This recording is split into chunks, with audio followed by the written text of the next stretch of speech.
To show that science and religion are compatible, a Christian might say, look at Galileo and Isaac Newton.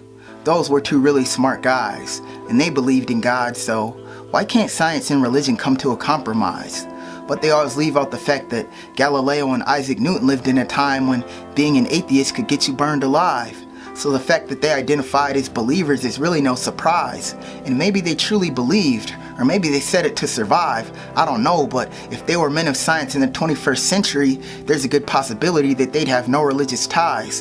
And although you may feel that you made a valid claim, all you really did is exploit a famous person's name. There's really nothing to it. I can easily do the same.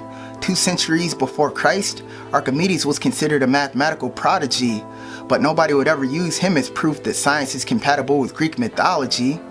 Religion is not the friend of science, it's more like an enemy.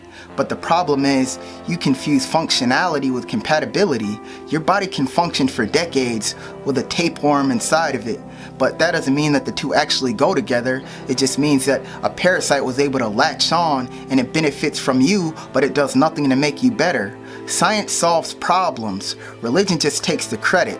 All praise be to God, but never mind the doctors, nurses, and paramedics.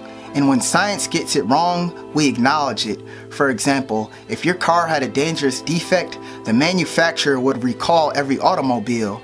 But when prayer doesn't work, you just say it's part of a plan and never consider the possibility that none of it's real.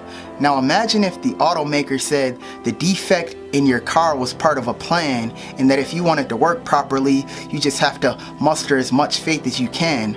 Now you probably tell me that God gives us knowledge and I'm the one who's a fool. But if God gives us knowledge, why do we spend years in school? And I know that it's easier to say that God did it than it is to figure out how the world actually works, and it also ensures that your feelings never get hurt.